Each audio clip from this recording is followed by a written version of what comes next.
Buenos días a todos, muchas gracias por la invitación, gracias Cartu.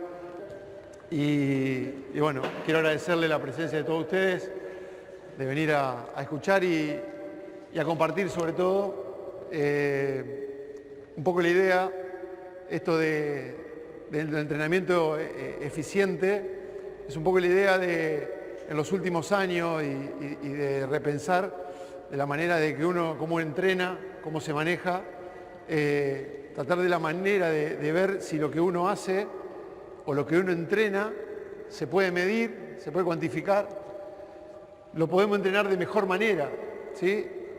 Quiero aclarar que lo que voy a explicar tiene cosas del alto rendimiento, tiene cosas de equipos profesionales, pero también hay cosas que podemos adaptar al torneo local, a la formativa. Ya lo voy a ir haciendo un mix, porque sé que hay muchos entrenadores que trabajan en los torneos locales, hay chicos que trabajan en formativa, y por ahí me van a decir, coach, hay cosas que yo esta no la puedo hacer, y es verdad. Pero también ir haciendo un mix para entender la lógica esta de cómo podemos entrenar eficientemente en categoría de formación, en una primera local, en un torneo federal que no tengo todas las herramientas, que no tengo todas las estadísticas, pero también conocer un poco cómo se trabaja en el alto rendimiento, y bueno, ir comparando y haciendo un poco ese juego. Bien, necesito un voluntario, alguien que levante la mano. No puede ser voleo, cualquiera de los otros que levante la mano y me diga qué sería para ustedes entrenar eficientemente. ¿Qué es lo que piensan? Ahí, el papá, el del depo, decime, ¿qué es para vos entrenar eficientemente? ¿Cómo? ¿Qué es entrenar bien? Yo te digo una cosa, te doy 1 hora y media de cancha. ¿Y cómo sabés vos si terminó la práctica y entrenaste bien? ¿Cómo sabés si terminó la práctica y vos decís entrené bien? Intensidad, una de las partes. Bien, ¿qué más? Concentración. Bien, ¿qué más? ¿Cómo medimos si las cosas salieron? Nivel de ejecución. Las cosas salían bien, las entrenamos bien, salieron bien. Estoy contento porque el entrenamiento fue bueno. ¿Pero eso es medible o es mi opinión? ¿Entienden lo que voy? ¿Eso yo lo puedo medir? Yo tengo que hablar con Guille, tengo que hablar con vos, terminó la práctica. Vos te parás ahí, mirás mi práctica y me decís, Maxi, la práctica es un desastre. Entonces yo voy y le digo, no, la práctica fue eficiente. Y empezamos. ¿Quién tiene razón? ¿Vos o yo? ¿Se entiende lo que voy? Bueno, podemos medir eso. ¿Cómo ejecutamos la práctica? ¿Cuántas veces lo hacemos? ¿Cuántas repeticiones? Por ejemplo, una de las cosas que voy a mostrar después es, quiero entrenar la transición. Mi equipo quiero que jueguen transición. Quiero que corran, que en los primeros segundos de la transición anoten. Bien, perfecto. ¿Lo puedo medir? Sí, lo puedo medir. Pongo un drill, primer drill de ejercicio, 4 calles, correr 4x0. ¿Cuánto tiempo lo hacemos? ¿Cuánto tiempo? ¿Cómo planificás? Vos planificás un drill de transición, 4 calles. ¿Cuánto tiempo haces el drill? Dependiendo de la cantidad que tengas, ¿de qué? Tenés 4 jugadores nada más. ¿Cuántas veces lo haces? Bien, y si tenés 12, jugadores, hasta que salga bien. Entonces, te puede llevar 1 minuto el drill o te puede llevar 12, 15 o 20 minutos en la práctica. Bueno, yo les voy a ayudar a pensar cómo eso lo podemos medir. ¿Se entiende? Y sacarnos la idea de ¿cuánto tiempo hago un drill? ¿Cuánto tiempo planifico un drill? ¿12 minutos? ¿10 minutos? ¿8 minutos? ¿Por qué? Bueno, la idea es empezar a pensar en de una manera diferente, de cómo planificar y cómo ver y medir si yo lo que hago es eficiente o no. Estas son las maneras que podemos anotar en un juego. Cualquier sistema que ustedes vean, o cualquier programa de análisis de datos, estadística avanzada, lo que fuera, van a encontrar todas estas maneras de poder anotar. Y ahora se las marco. Una de las que más me interesa a mí y que quiero medir y en la cual sí en los entrenamientos le dedico mucho tiempo, es esto. Tratar de anotar o generar situación en los primeros segundos de la ofensiva. Estoy convencido de que si vos generás cosas en los primeros segundos de la ofensiva, en los primeros 7, 8 segundos, todo lo demás fluye.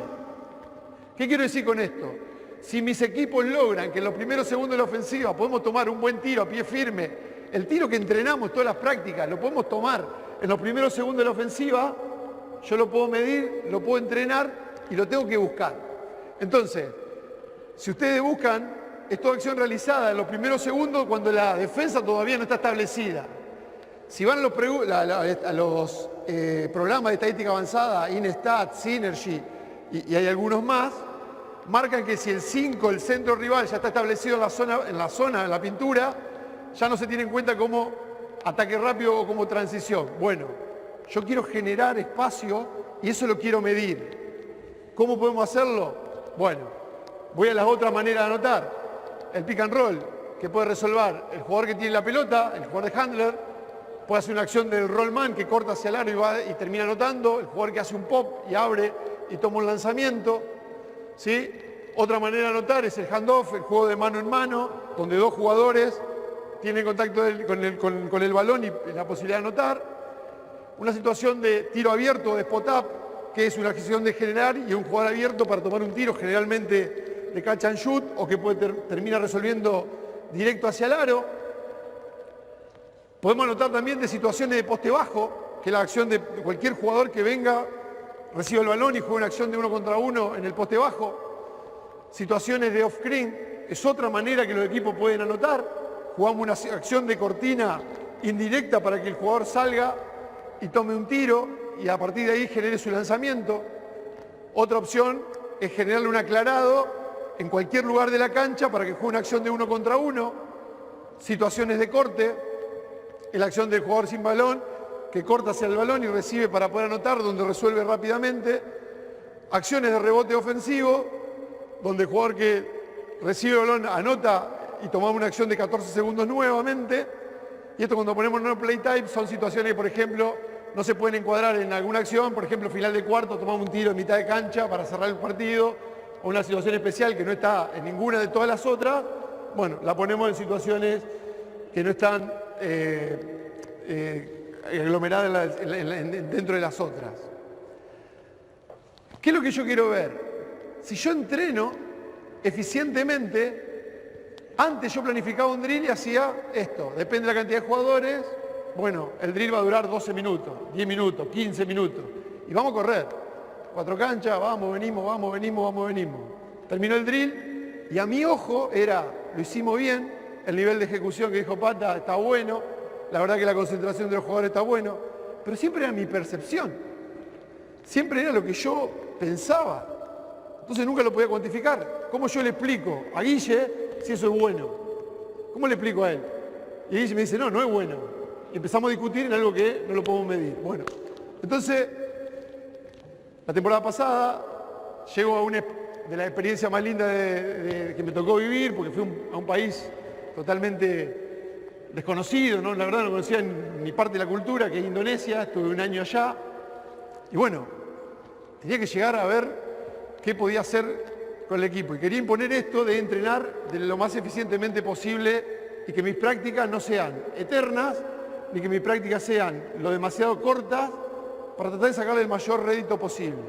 Bueno, empecé a buscar información y conocer a los jugadores, tener un conocimiento previo, qué pueden hacer, qué no pueden hacer, qué hacen bien, qué no hacen bien. Las posibilidades de mejorar el equipo, es decir, bueno, si los extranjeros no son buenos, si lo puedo cambiar, si puedo traer algo más eficiente. Los puntos de mejora de los jugadores que ya tenían, que yo no los puedo modificar, qué cosas que no hacen pueden hacerla mejor. La cantidad de posiciones que quiero usar. Y ahí empiezo a ver el tema de la eficiencia en los entrenamientos. Bueno, ¿cuánta cantidad de veces quiero que mi equipo corra en ofensiva? ¿Puedo hacer que mi equipo corra más veces? ¿Puedo hacer que mi equipo juegue más posesiones? ¿Puedo hacer que corramos más? Sí. ¿Lo puedo entrenar? Sí. Y ahí empiezo a ver cómo generar esto en acciones de ataque rápido. Y lo vamos a medir, y se lo voy a mostrar cómo lo podemos medir en cualquier categoría. Y la eficiencia que podemos alcanzar en ese rubro. ¿Me siguen hasta ahí o más o menos? ¿Sí? ¿Se entiende lo que estamos buscando? Bien. Entonces empezamos a entrenar por posesiones y dejamos de entrenar por tiempo.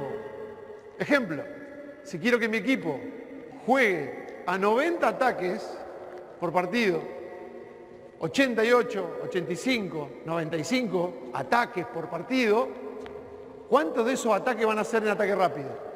¿Qué porcentaje? Bueno, cada uno de ustedes después sabrá el material que tiene, los jugadores que tienen y si eso lo puedo adaptar o si lo puedo entrenar. Porque a veces, entrenándolo eficientemente a jugadores que parece que no son tan rápidos, pero son eficientes. Entonces puedo entrenar la transición y tomar decisiones en los primeros 8 segundos, que a mí me interesa mucho que mi equipo resuelvan eficientemente los primeros segundos. Bueno, ¿de qué manera entrenarlo? Voy. Entrenamiento, 4 canchas, ¿sí? Lo vamos a ver después. 2 perimetrales corriendo, simple, ida, vuelta, resuelve los perimetrales, bien. Las siguientes 2 canchas, resuelve el interno. Perfecto, buenísimo. La primera de corte hacia el aro, la siguiente el interno va a postear y va a generar una acción de tiro en los primeros segundos de la ofensiva. Bien, perfecto. ¿Cuántas veces lo hicimos? 4. ¿Sí? 4 canchas, 6 canchas, 8 canchas. Ahora lo pongo en equipo profesional. Cuando nosotros trabajamos en los equipos profesionales, el preparador físico lleva las posesiones. ¿Cuántas veces la hizo Guille? 6. ¿Cuántas veces la hizo? 8. Bueno, y entrenar las posesiones. ¿Por qué? Porque si yo después quiero que mi equipo corra un 20% de las 90 canchas que vamos a correr, yo tengo que hacer que los jugadores entrenen la cantidad de veces que lo vamos a implementar. Y ahí empezamos a pensar en el entrenamiento eficiente. ¿Cuántas veces lo hacemos? ¿12 minutos? No, tengo 4 jugadores para ese entrenamiento. Hay que hacerlo por la cantidad de veces que vos después lo quieras que lo hagan en la cancha. Es todo cuestionable, pero es medible. Después vamos a jugar 5 contra 5 y vos podés cuantificar, y también lo hacíamos en los entrenamientos, la cantidad de veces que repetimos, por ejemplo, la jugada cuerno. Si jugamos cuerno y lo repetimos, ¿hasta cuánto lo repetimos? ¿Hasta que salga bien? ¿Qué es bien? ¿O lo entrenamos eficientemente? Yo después se lo voy a explicar cuando estemos en cancha. Nosotros cada vez que entrenamos la ofensiva, ponemos 1, cuerno, la que ustedes quieran, jugamos 5 o 6 posesiones, de acuerdo a lo que el profe me decía, si hoy elevábamos o bajábamos la cantidad de posesiones de entrenamiento, y cuando terminábamos esas 5 o 6 medíamos la eficiencia.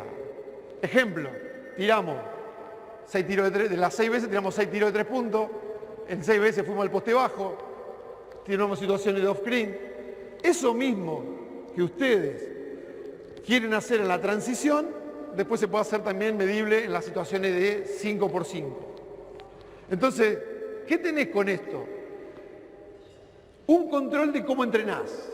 Entrenamos 5 veces la jugada cuerno, tiramos tantos tiros, metimos tanto. ¿Es eficiente o no es eficiente la ofensiva? Después serán ustedes los que midan si eso les resulta o no les resulta. Pero volviendo al tema de las transiciones, muchas veces nosotros pautamos un tiempo, decimos, bueno, vamos a correr tantos minutos. Listo, está bien, sirve, no hay... pero nunca me quedaba conforme si eso terminaba siendo bueno o no, porque era mi ojo, era mi percepción. El concepto de saber, bueno, corrimos tantas veces, 5x0, terminó, lo hicieron bien, ocuparon los espacios, el que cortó, cortó bien, cada uno ocupó el lugar que correspondía, listo, terminamos, anotamos 5x0, pero ¿eso fue eficiente? Bueno, lo empezamos a medir. Cosas que son importantes para tener en cuenta. La ocupación de los espacios. Vamos a correr, vamos a generar los primeros segundos de la ofensiva, ocupar los corners. Hoy resulta fundamental ocupar las esquinas para poder anotar en transición. Fíjense, ante un rompimiento, 4 esquinas bien abiertas. 4 jugadores que generen si la defensa está cerrada o si la defensa está abierta. Un 5 que corre y que ocupamos las esquinas, ¿sí? Entonces, nos da la posibilidad de poder anotar una carrera ante un 5 más lento. Con un 4 que puede subir el balón, ocupamos las esquinas, más allá de la esquina, pero la posibilidad de tener un corte y una situación para resolver en los primeros segundos de la ofensiva. Resulta importante que cuando entrenemos la transición, lo vamos a ver después, nuestros aleros vayan bien profundo al córner. ¿Por qué? Por algo bien simple. Si la defensa vuelve y se mantiene cerrada el balón allá, me da la posibilidad de tener un tiro abierto a pie firme en los primeros segundos. Bueno, eso lo entreno. Eso lo mido. Después te me van a decir, pero Maxi, yo tengo 2 jugadores en la esquina que no tiran bien de 3 puntos. Bueno, veremos cómo lo podemos solucionar y qué continuidad le damos a esos segundos de transición. Pero si yo quiero que ese tiro se tome en los primeros segundos, que es el mismo tiro que quiero tirar jugando en ofensiva cuerno, ¿por qué no lo puedo tomar los primeros segundos de ofensiva? ¿Se entiende? ¿Me siguen hasta ahí? ¿Más o menos? Bien. Clave, ocupar los espacios. Y ahora vamos a ver lo que es un equipo profesional de algunas cuestiones formativas. Cambié esta idea de entrenar por tiempos. ¿Cuánto dura un drill? Ya no pauto más. 5 minutos, 10 minutos. Más o menos tengo controlado lo que puede llegar a durar para no pasarme una práctica totalmente larga. Pero yo quiero correr posesiones. Y ahora les voy a mostrar en números cómo puedo medir la cantidad de veces. Tengo 4 jugadores, tengo 12 jugadores. El drill que voy a pautar para correr la transición va a ver la cantidad de veces que lo repite. Y generalmente ese control es el PF. Venimos con cargas muy altas, Maxi, venimos jugando partidos mucho desgaste. No hagamos la transición 20 veces porque no nos sirve, porque no vamos a desgastar. Bueno, ¿cuántas veces? Y empezamos a medir el nivel que va a tener el entrenamiento. Entonces, al controlar la cantidad de veces que lo vamos a repetir, estamos acercándonos a la cantidad de veces después que lo hacemos en un juego. Por supuesto, en la pretemporada las cargas son mucho más altas. Durante la competencia bajamos. Pero hay veces que en la pretemporada o estamos previos a jugar un partido importante, una final o lo que sea, el entrenamiento, yo quiero que los jugadores vivan lo que pueden llegar a vivir el partido siguiente, que es importante, que lo tenemos que medir. Bueno, ¿cuántas veces lo repiten para que eso no sea un desgaste? Y me saco de la situación del tiempo y me pongo en qué cantidad de veces que lo van a repetir. Y esa cantidad de veces que lo van a repetir, tratar de generar en los primeros segundos algo que al equipo le dé resultado, sobre todo en la etapa regular. Ocupar los espacios, desarrollo del ataque rápido, lectura de situación y jugar a partir de la ventaja. Si podemos encontrar una ventaja rápido, va a ser más fácil. Vamos a tener más posibilidades de ganar. Eso para mí lo que resume un poco lo que estamos buscando. Ahora bien, no tengo el PF, Maxi. Seguro tengo un asistente. Estoy en primera local, en el torneo federal. Siempre tengo algún colaborador, algún estadístico. Y eso que me llevan la estadística en los partidos, también lo puedo hacer en los entrenamientos. Entonces, entreno 5 veces la ofensiva cuerno. ¿Cuántas veces la metimos? ¿Quién la metió? ¿De qué lugar? ¿Dónde nos está dando resultados? ¿En el poste bajo? Bueno.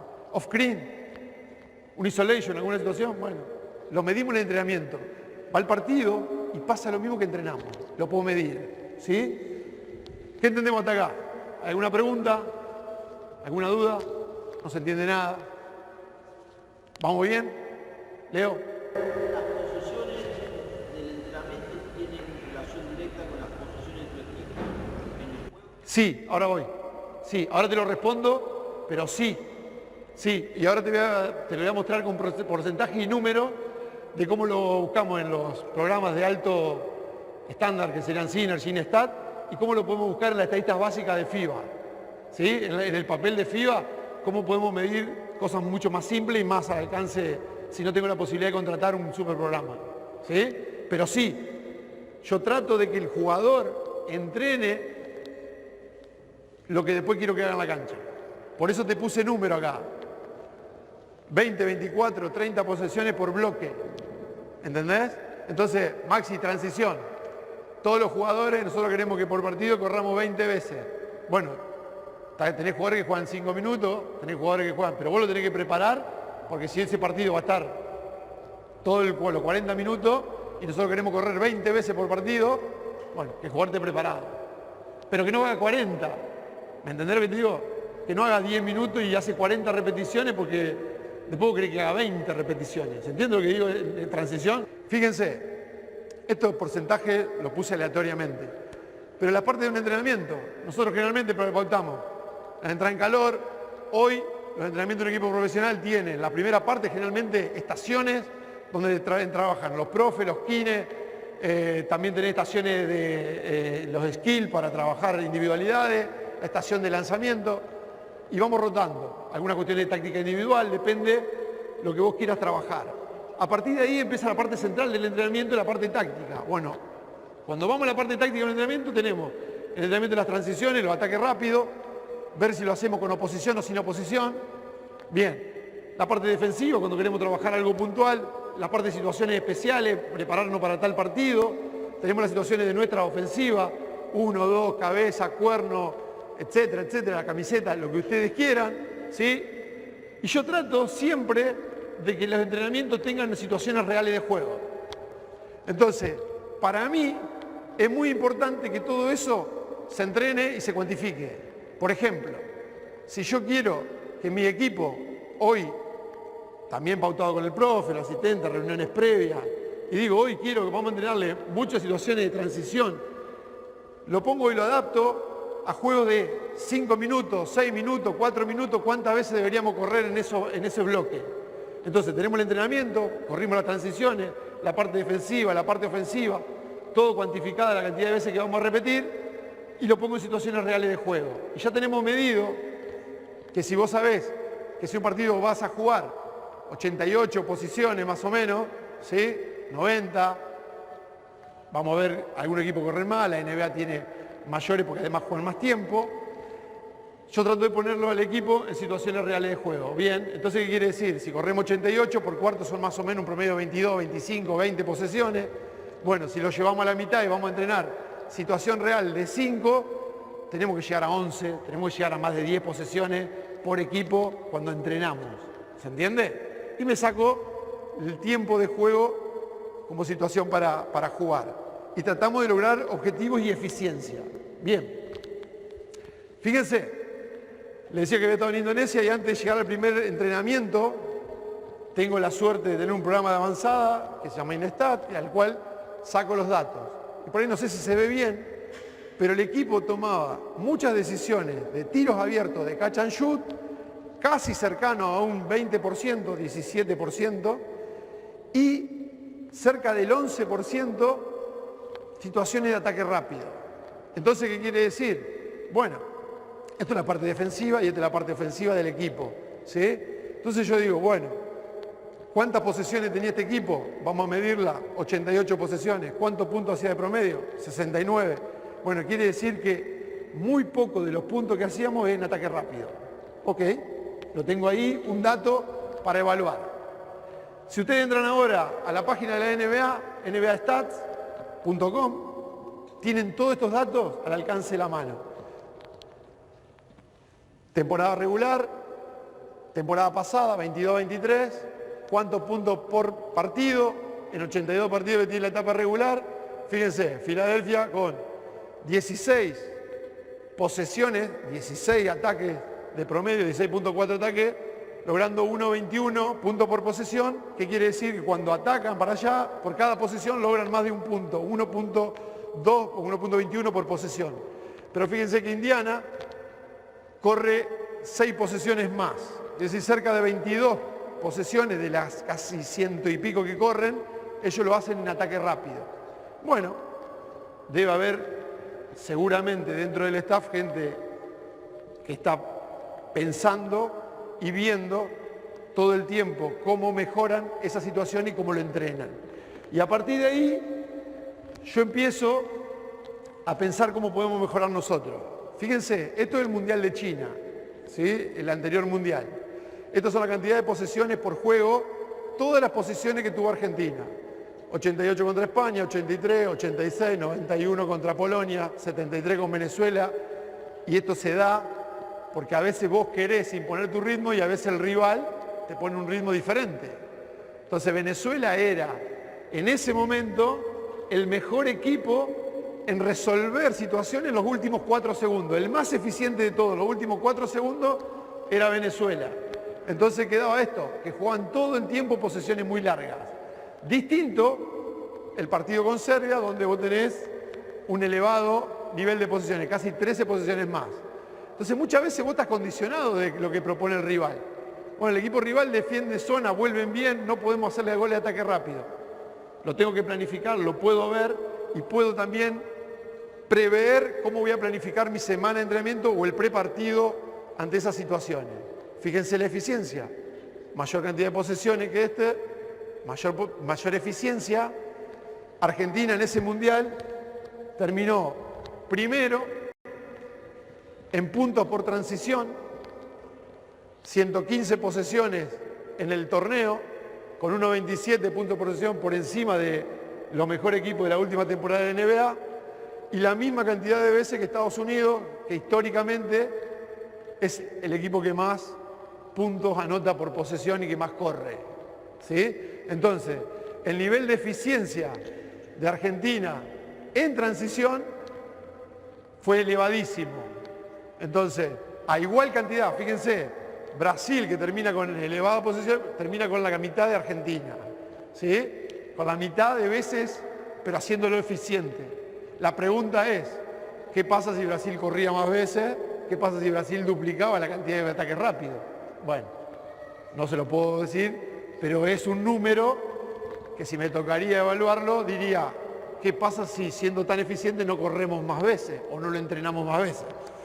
A la pregunta que me hacía Leo, de si los entrenamientos tienen correlación con los partidos, sí, por supuesto. Porque yo quiero, Leo, que mis equipos traten de correr un 20% de posesiones, del total de posesiones. ¿Qué quiere decir con esto? Si tu equipo tiene 90 posesiones, nosotros tenemos que poner un piso de que 16, 17 posesiones tienen que ser generadas en los primeros segundos. Y eso lo podemos medir tranquilamente. Para eso tengo que entrenar ese nivel a ese nivel de entrenamiento. Hacer que todos los jugadores pasen esa cantidad de veces. No duplicárselo, no desgastarlo, no ponerlo en un desgaste de hacerlos correr, porque muchas veces hacerlo entrenar más veces no es eficiente. Y cuando corremos, si es por cero, tratar de lugar, no hay chance que no terminemos eficientemente. Por ejemplo, tomando un tiro, erramos, corregir el rebote, y si volvemos 5 por 5, tratar de buscar la mayor eficiencia posible en esas situaciones. O lo más real posible, que después lo vamos a ver cómo lo entrenamos.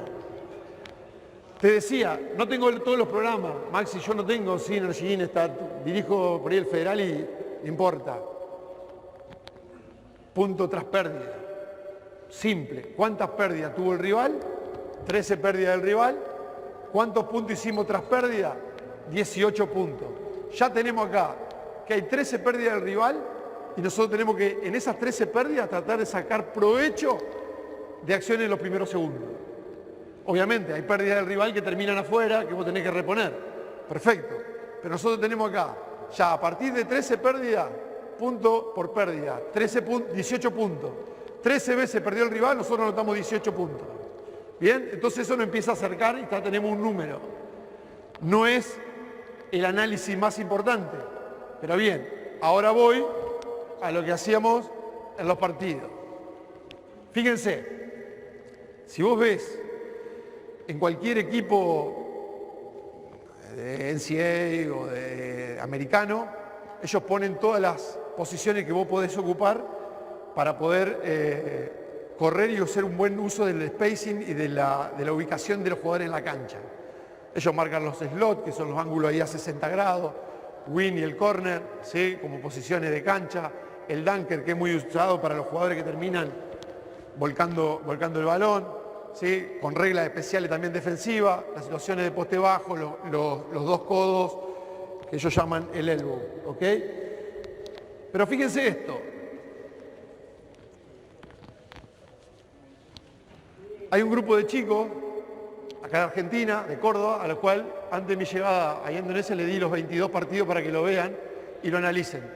Y les dije, yo quiero saber, el dato que me tiene que llegar es cómo anotamos en transición, porque yo quiero que este equipo corra más veces, pero más eficiente.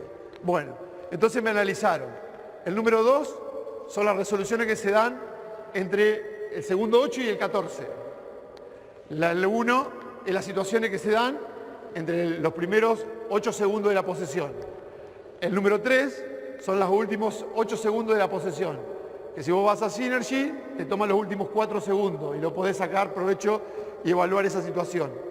Y además, medir cuando teníamos una segunda chance o alguna falta o situaciones de 14 segundos o a partir del rebote ofensivo sacábamos la pelota. Esto se dio antes de que yo llegue a dirigir el equipo. Este fue el análisis previo. Fíjense, la eficiencia y la cantidad de veces era la mitad. O sea, la mitad de veces el equipo sacaba provecho en los primeros 8 segundos de la posesión.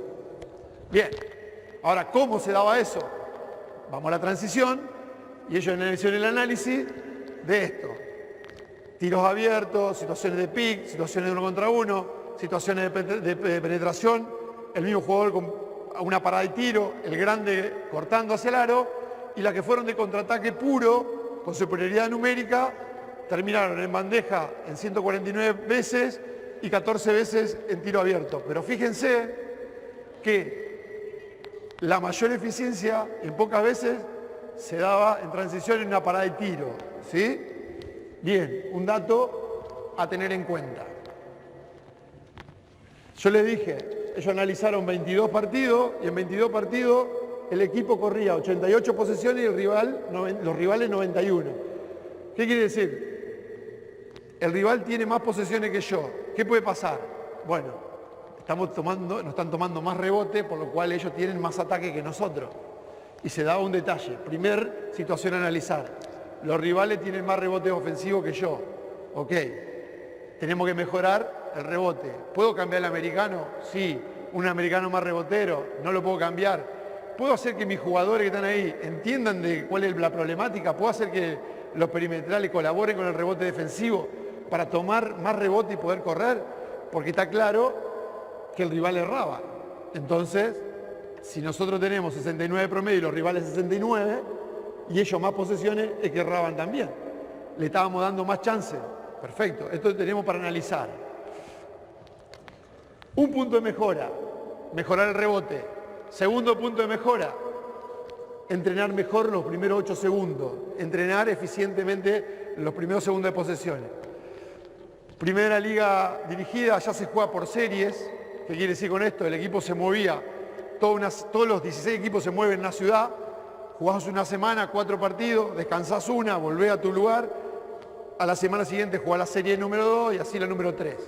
Pero fíjense, el equipo tenía 88 posesiones, ahora pasamos a tener 91 posesiones en la primera serie.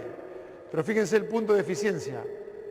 Terminamos con casi 19% de esas posesiones en situaciones de ataque rápido. La primera no fue tan eficiente, porque anotamos por debajo del punto de posesión. Corrimos, pero no anotamos. Corrimos más, pero no anotamos. Vamos a la segunda, 99%, 99 posesiones, 11 ataques más. Ya estábamos superior a los rivales. Buenísimo. Pero fíjense, en 78 posesiones anotamos 79 puntos. Ya pasamos el punto por posesión. Ya el equipo estaba siendo más eficiente. En la tercera, en 94 posesiones de campo, el equipo 74 posesiones, 76 puntos. Otra vez por encima del punto por posesión. ¿Qué quiere decir con esto? Si vos vas al número frío de la estadística, mi equipo corría 88 posesiones, cuando yo llego, hacía 69 puntos. Bien, ahora corría 94 posesiones, o sea, 6 posesiones más, 7 posesiones más de promedio, 84 puntos de media. ¿Dónde había estado la diferencia? En todas las situaciones promovidas de ataque rápido. Al tratar de anotar más de un punto por posesión, al elevar el número de posesiones en los primeros segundos y hacerlo eficiente y entrenar eficientemente, que después yo voy a mostrar algunas cosas en cancha y que tienen que ver con las lecturas de juego y cómo decidir, nosotros podemos medir si nuestros entrenamientos realmente están siendo efectivos o no. Y no dejamos correr esto al ojo. Yo le puedo mostrar a mis jugadores, miren, esto que se lo muestro a ustedes, se lo puedo mostrar a ellos. Corríamos tantas veces y pasamos de tener un 10% de nuestros puntos de ataque rápido a un 19% de nuestros puntos de ataque rápido. O sea, incrementamos 9% nuestros puntos en esa vía. Para mí hay un detalle, ustedes los que vieron las finales de la NBA ahora lo van a notar, que es sacar provecho del juego del 5, ¿sí? En la transición. A veces vos tenés un 5 más rápido, dinámico, que puede jugar abierto, que puede subir la pelota, que puede tomar rebote, correr y jugar 5 abierto. Y a veces tenés un 5 lento, fuerte, que juega la pintura, que solo puede tener estos movimientos y que no lo puede sacar a jugar afuera. Les pasa a todos, seguramente. Y muchas veces no son jugadores que ustedes han elegido, han llegado a un equipo, el Leo te pasa, llegás al equipo y ya está. Y tenés que convivir con él. Si bueno, ¿cómo puedo adaptarlo? Bueno, empezamos a buscar la manera de hacer fluir el equipo y ya este equipo que tenía un americano muy lento, lo pudimos cambiar y traer uno más dinámico que pueda subir el balón y que era más parecido a un 3-4 que a un 5, pero nos daba las soluciones, nos tomaba rebote, nos permitía jugar más rápido, nos permitía jugar más dinámico y con él subimos la cantidad de posesiones. Fíjense, en el juego fijo lo que había que hacer era tratar de que todos escupen bien los espacios, los dos corners, y cuando él iba a recibir el balón sabíamos que le iban a triplicar, con lo cual nos iba a generar espacios y posibilidades de tener jugadores abiertos. Pero la gran clave era tener los espacios bien ocupados. Entonces, a veces poníamos dos jugadores en los slots, es decir, el 4 y el base, y los dos perimetrales en la esquina. Si a veces teníamos el 4 jugando abierto, corríamos el base al wing para poder tomar buenas decisiones. Pero era clave que nosotros entendamos que los primeros segundos el 5 no iba a generar esa posibilidad. Fíjense ahora, en una situación, él subiendo el balón, jugando una situación de pick and roll, ya pasado de los segundos, esta no cuenta como transición, pero sabiendo que él recibía, ocupar el espacio, ocupar el dunker del lado contrario para poder recibir. A una situación que le iban a doblar, nosotros ocupar los espacios para poder anotar. Y eso era nuestro objetivo. A veces lo lográbamos en las situaciones de los primeros 8 segundos y a veces no. Fíjense ahora, regata con Gaby Picato la temporada anterior. Un entrenamiento. Correr 5x0, el PF cuantificando cuántas veces lo hacíamos, por 0, terminando jugar en una situación de pick and roll, para tomar un tiro exterior, y después llevándolo a cabo en el 5x5. A veces esa misma situación eran 5x3. Entonces, ¿qué hacíamos? Hay que anotar en transición. Tenemos dos jugadores, no sabemos a quién nos van a tomar, vamos a hacer los 5x3, eso es una cancha más que corrimos y podemos sacar rédito sobre eso. ¿Está? Un simple drill que nosotros lo podemos medir y que son situaciones reales que nos pueden pasar en la cancha. Después lo que teníamos que hacer era esto, analizar cómo nos pueden defender los rivales, si en el pick and roll inicial cómo nos defienden, lo vamos a ver después, si nos defienden de una manera, si nos atrapan, si nos esperan, si nos cambian, y a partir de ahí generar situaciones en los primeros segundos. Por eso le digo, cuantificar la manera de entrenar. Esto era por 0 por allá, volvíamos 5x3, 5x4, 5x2, 5x5, tratando de sacar provecho en los primeros segundos. Después, cuando eran situaciones fijas, lo vamos a ver también más adelante, también medido en la cantidad de posesiones. Fíjense, uno de los detalles que le marcaba hoy, partido, el 5 toma el rebote y visualiza que el 5 rival ya lo está esperando. Ok, segundo 17, y a poco se va cerrando este recibe el balón y juega 1 contra 1 de frente. En vez de decirle al grande, corre siempre la pintura, marcarle que cada vez que él corre y ve que hay un 5 que ya lo está esperando, poder jugar en esta posición. Pero no pica, me van a decir, este juego que yo recibo no pica. Está bien, dar una situación de mano en mano y resolver. Ok, puede pasar y puede cortar. Y puede jugar puede jugar un mano en mano directo, puede jugar un pick and roll, lo que ustedes quieran. Pero muchas veces cuando hay un 5 acá esperándolo, ponerlo acá en la pintura para que reciba, tenga el balón y no genere nada, no nos es eficiente como por ahí ponerlo de frente Si es un jugador que puede driblear o jugar 1 contra 1 y no hay nadie, tomar una resolución en los primeros 8 segundos de la posesión. Si hay un grande que nos espera, bueno, no caer al poste bajo. Si tu jugador puede jugar de frente, lo hacemos jugar desde el codo. Fíjense, en situaciones de ataque rápido, después de un 5x5 de media cancha, esto es al revés, entrenar la ofensiva, sacando provecho de la situación. Perdón, esta no es. Perdón, a ver. Te va de vuelta. ¿Sí? De la situación de pick and roll. Entrenar con el 5, una situación de pick y repick para generar el espacio y las caídas. Estas situaciones de ofensiva en ataque fijo, tratar de generar también a partir de los primeros segundos. Fíjense, sabíamos que el rival nos iba a subir, iba a presionar porque teníamos problemas en el traslado con los perimetrales. Ello era mucho más rápido. En esa situación, poner a nuestros 5 a jugar situaciones de pasar y cortar. Entonces esto lo entrenamos. Previo al partido, dejamos nuestros perimetrales, sacamos, pasamos el balón y queríamos promover por lo menos 4 o 6 veces que ellos puedan tener una situación de nuestros 5 más rápido que el de ellos, en situaciones de 1 contra 1, 2 contra 2, pasar, cortar o poder anotar como hicieron recién. Sabiendo que el que lo defiende es un jugador más lento. ¿Sí? Bien. Llega hasta el codo, queda abierto afuera y se juega una situación de 1 contra 1. Un falso mano en mano para poder atacar. Primero, segundo de la posición, jugarle contra el grande, que es mucho más lento. Fíjense ahora.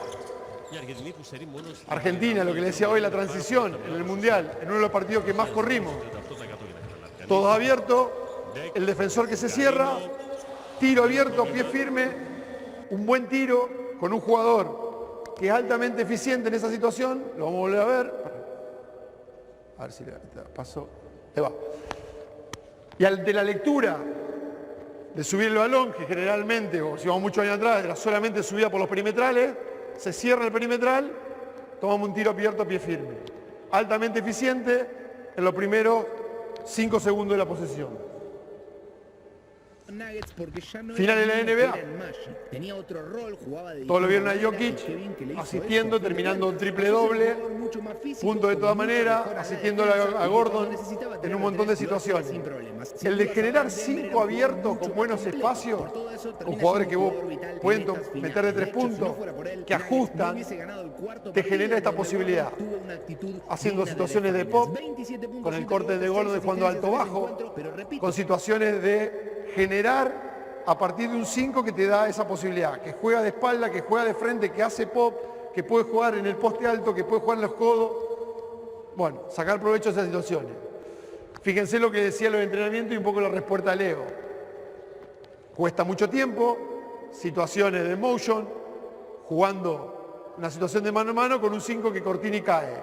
Normal, ¿bien? Eso lo llevamos a situaciones reales de juego.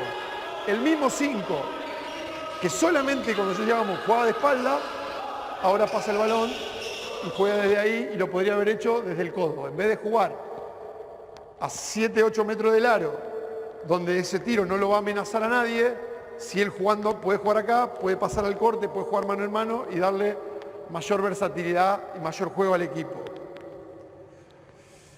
Otra vez situación de entrenamiento. Por posesiones de juego, después de una salida de fondo, corremos el otro lado 5x0, ataque rápido con el grande, 5x5 en media cancha, jugando alguna situación especial o alguna de las ofensivas que nosotros queremos correr.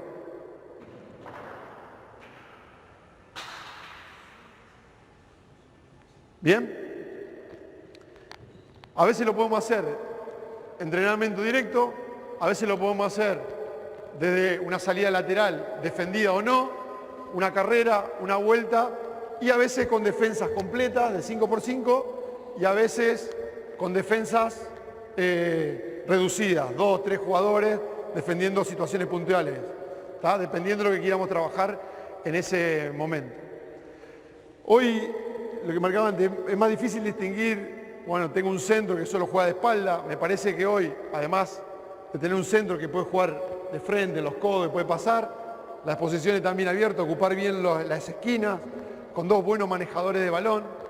Si tengo la posibilidad de armar el equipo y decir, bueno, voy a elegir qué jugadores puedo tener, pondría un solo no tirador de 3 puntos hoy. Y hoy la hablaba con Pata, y es una cosa que le quiero decir a todos los entrenadores, sobre todo de categoría formativa. Me encanta que trabajen los skills, me encanta que trabajen ball handling, 2 pelotas, 2 balones, me encanta. Me gusta porque veo que nos estamos actualizando. Pero no deje de trabajar el tiro de 3 puntos, el tiro abierto a pie firme, es lo básico. Es lo más importante que puede tener cualquier jugador que pase de categoría formativa a la categoría superior.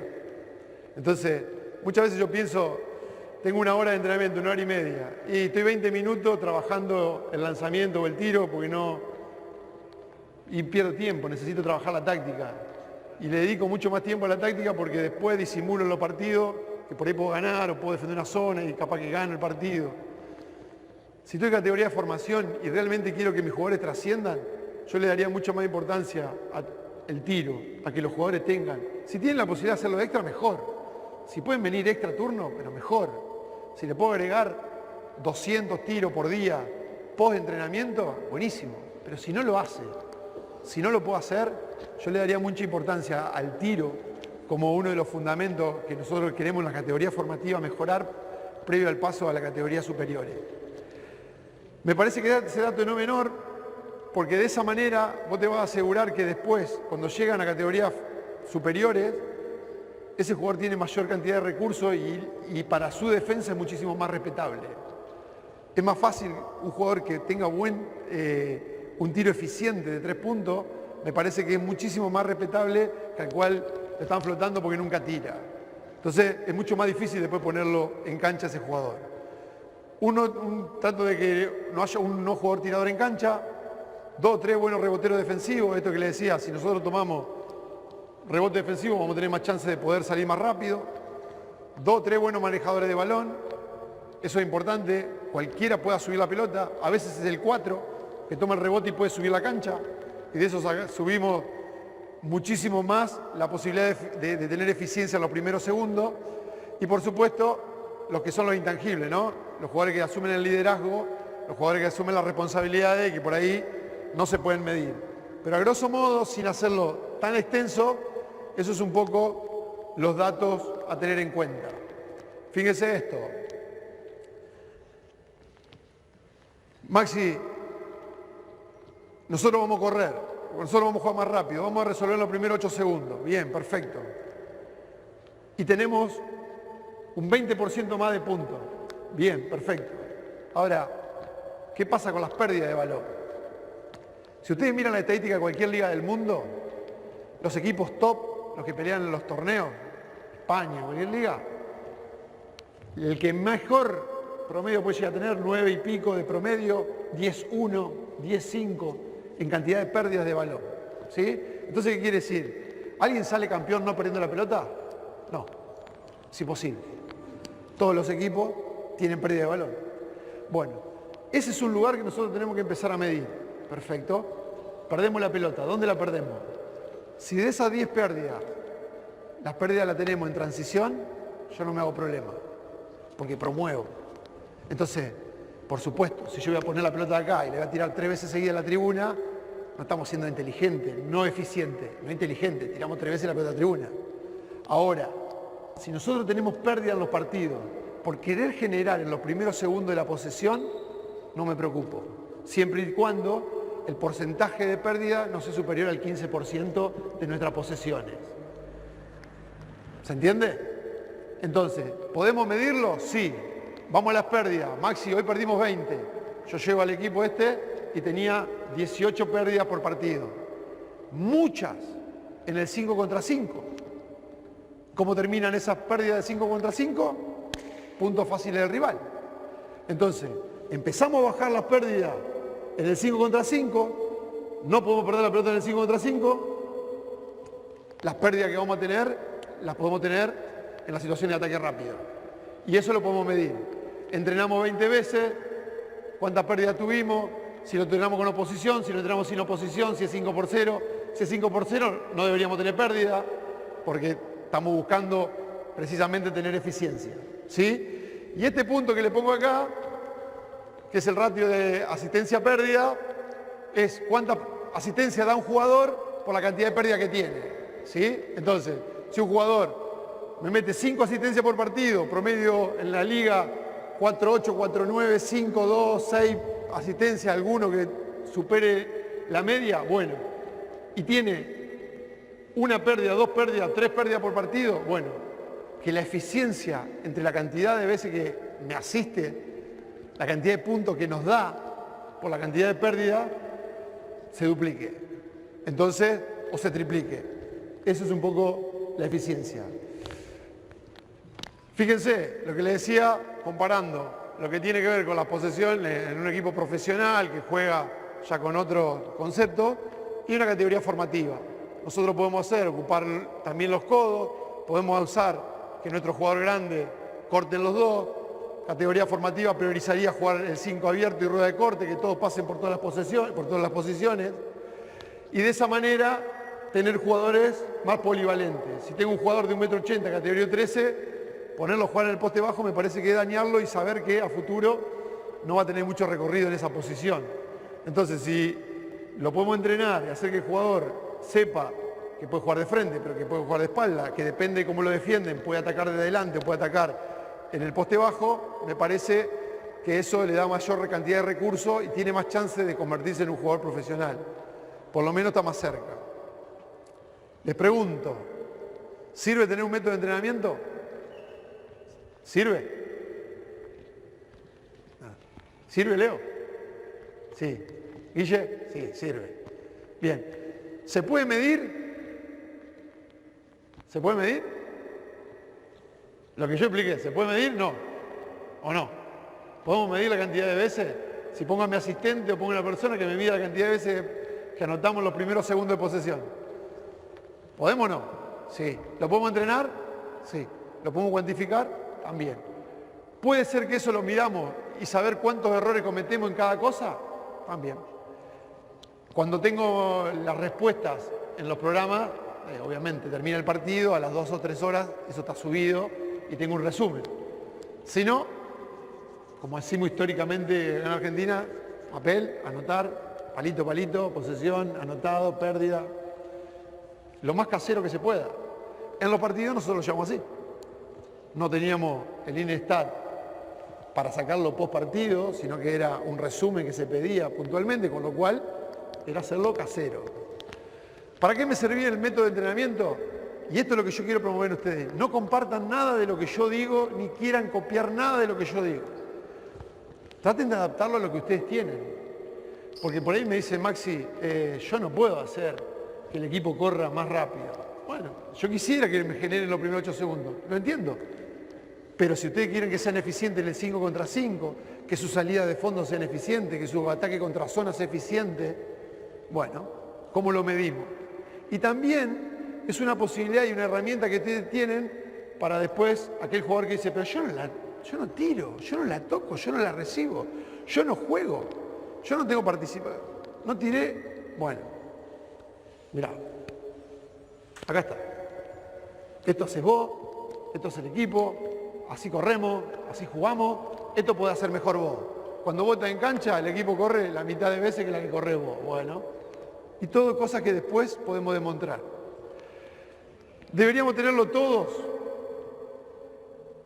Primero por poder medirse y autoevaluarse ustedes mismos. Decir, bueno, lo que yo entreno, ¿sirve? ¿Me está dando resultado? Termino la práctica, me voy. ¿Y me quedó a ojo, me gustó? ¿O estamos realmente siendo eficientes? ¿Mis entrenamientos son buenos? ¿Cómo? Bueno, en el 5 contra 5 jugamos 5 veces cuerno, la perdimos las 5 veces. Bueno, el asistente te dice, hey, Leo, 5 pérdidas en 5 veces que jugamos cuerno. Ok, ¿qué va a pasar en el partido mañana? 5 veces cuerno, 5 veces pérdida. ¿Sí? Normal.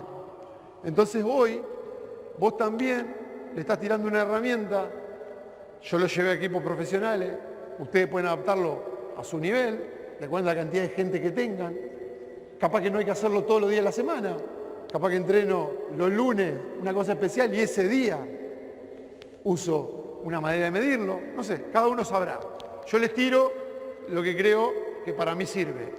¿Cómo entrenar eficientemente? A mí me gusta sacar provecho, estoy convencido de que si generás cosas los primeros 8 segundos de la posesión, es más fácil encontrar después buenos tiros o buenos resultados de mayor eficiencia. Y además vas a evitar caer en pérdidas en esas situaciones que les decía hoy de 5 contra 5. El segundo motivo por el cual creo que lo deberíamos tener es por todo lo que nos rodea.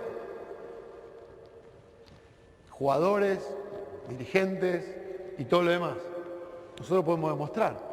El equipo hoy corre más, el equipo hoy es más eficiente, el equipo hoy, y no es solamente que estamos primero en la tabla de posiciones, porque a veces el equipo no está para ser campeón, no te alcanza, no te contrataron para salir campeón. Entonces vos podés hacer que tu equipo haya mejorado tu eficiencia, no solamente estar más arriba en la tabla de posiciones, sino mejor en varios índices de entrenamiento. Una de las cosas que vos podés marcar, equipo, 88 posesiones, ahora corremos más veces, el equipo está mejor, o tenemos problemas físicos, o el preparador físico, ¿por qué? Empezás a evaluar un montón de situaciones en las cuales vos querés después imponer tu plan de juego. Por eso es importante reevaluar todo el tiempo un método de entrenamiento. Y seguramente esta charla dentro de 5 años quedó obsoleta y la tenemos que reevaluar de nuevo. Como hace 5 años atrás hubiésemos pensado cosas totalmente diferentes. Todo el tiempo evoluciona. Hoy los 5 que antes solamente jugaban de espalda, hoy tienen recursos para jugar de frente, para tirar de 3 puntos, para abrir la cancha. Bueno, tenemos que adaptarnos nosotros a esas situaciones. ¿De qué manera? Lo más eficiente que se pueda. Y para mí hay una máxima que es esta. No sé de quién es, la copié, la busqué, la copié no es mía, pero la dejo. Todas las variables que se pueden medir, se pueden mejorar.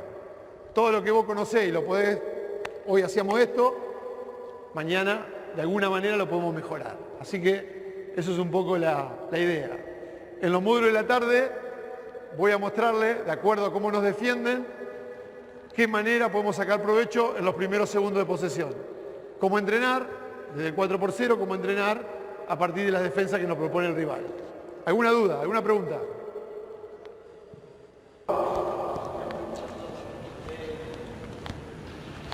¿Cuánto tiempo de la transición esa, porque evidentemente tu speech está directamente queriendo meter los goles en los 6 segundos, ¿correcto? Tratá de generar en los primeros 8 segundos.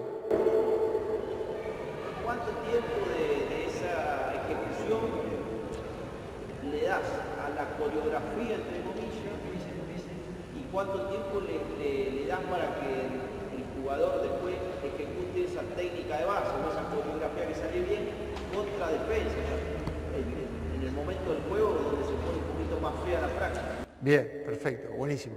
Mirá, arrancamos el entrenamiento y pautamos al preparador físico cierta cantidad o un número de posesiones que creemos que puede llegar a tener el entrenamiento, dependiendo de la época del año que sea.